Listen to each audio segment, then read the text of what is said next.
ข่าวเฮอมินซึ่งมันปล่อยหมากโตหิมฮงจากหงจื้นในเจเวงนำตุว่าหนังในค่าไม่สูงถึงพี่น้องเขาเจอฮับถอมยินปันแห้งข่าวเงาตังเสียงค่ะในวันเมื่อในกอมเมนใส่ในวันที่25เดือนธันวาคมปี2เฮงไป25ค่ะออกค่ะในจ้อมหนังหัวข้อข่าวเงาคือด้านเอาขาตีในตอนในเกาะเฮอมินซึ่งมันปล่อยหมากโตหิมฮงจากหงจื้นในเจเวงนำตุในนั่นเสเดี๋ยวมาสืบปืนเพปันพี่น้องเขาฮับถอมยินกันอยู่ค่ะเมื่อวันที่23เดือนธันวาคมปี2025ยามกลางค่ำหมอก9 โมงเฮอมินตึกปล่อยหมากโตกใส่ในเจวิงนำตูจึงได้ปอดห้องหิมฮงจากหงจื้นดีซึกลอยตาอ้างยามลือเช้าวันหนังไหน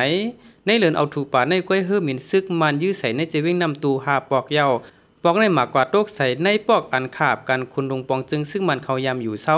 ไว้หลังปังดึกแผนยันซึกเย้าอ่ำหึงซึกตาอ้างสืบเข้ากุมกับในวิ่งนำตูแลอองดีนั่นยามเบียนตีอันภูมิจันในซึกตาอ้างเขายามอยู่เช้าในกวนเมืองในเจวิงนำตูก็เลยปลายเพศซึกกว่าอยู่เช้าไว้ตั้งวิ่งลาเชียวลาในหนังไหนคำว่าในคำว่าปล่อยมากกว่า4 โลกเสียงมันมัวกว่าตั้งผายจานนำตูเจอหิมหอมตรงต่างหงเฮียนสอนการซึกมันมืออ่อนตั้งนั่นออกดีนั้นในมังปอกซึกลอยเขาสอนการซึกในนั้นก็มีเจมือไหว้ลอยเขาเสียมไหลเว้งนั่นเขาไปไว้อ่ำปันก้นไผ่นอกเขาในว่างนั่นค่ะกอบนั้นเตือนยาหิมไหลเต้ๆก็อ่ำได้หู้คาวันไหนห้องการไผ่เปืนเผาซึกตางผีSLF-TNLAปืนเผายืนยันไว้ลองเฮิ่มเมียนซึกของสีซึกมันเมื่อปล่อยหมักใส่ในเว้งน้ำตูเมื่อวันที่23วัน10เดือนปี2025ยามกลางค่ำ9 โมงไปนั่นอยู่เซตาต่อถึงวันเมื่อในวันที่24วัน10เดือนปี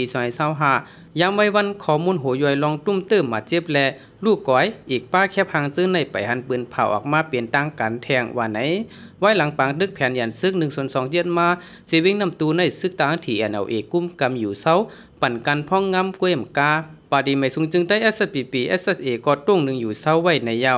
ในเลือนเอาถูกป่าไว้หลังซึ่งมันยึดเมืองกุ้มกำไรขึ้นเว้งสีป้อเย้าซึ่งมันสืบมุ่งนาขึ้นเว้งนำตูจอมเซียนตั้งสีป้อตาเต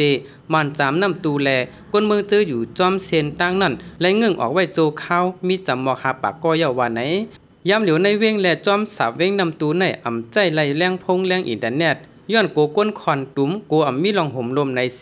สตาร์ลิงก่อนญาซึกตาอ้างเขาหามอึดไว้ป้าแทงเฮ็ดให้ก้นเมืองหยาบผืดตากับสืบกับสานกันไว้ในเยาซึ่งมันปืนเผาไว้เงาลายคึกคัก63เจวิงแถมแห้งซึกคืนตึกจุ่มซึกเจ้าคือมาหึงเข้าตั้ง2 เดือนเยาย้ำเดี๋ยวจำเข้าวันจัดปังเลิกตั้งแทงเข้าตั้งหมอก2 เดือนก้วยซึ่งมันแถมแห้งซึกตั้งดินตั้งกลางหาวเสียยื้อใส่ในเวงเจอตัวไว้ในมือจุ่มลุกพื้นเขาอำถาดอำไว้ป้าเจียมในเมืองไต้หวันหนังในอยู่คาเยาเอาค่ะอันนี้ก็เลยหู้จ้อมข่าวเงาคือตานเอาขาตีในตอนในค่ะเนาะ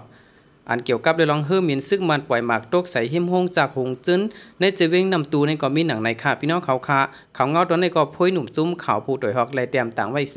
ข่าวเลยสืบเปิ้นเพปันพี่น้องเขาฮับถอมยินกันค่ะไว้สูงตั้งเซงค่ะ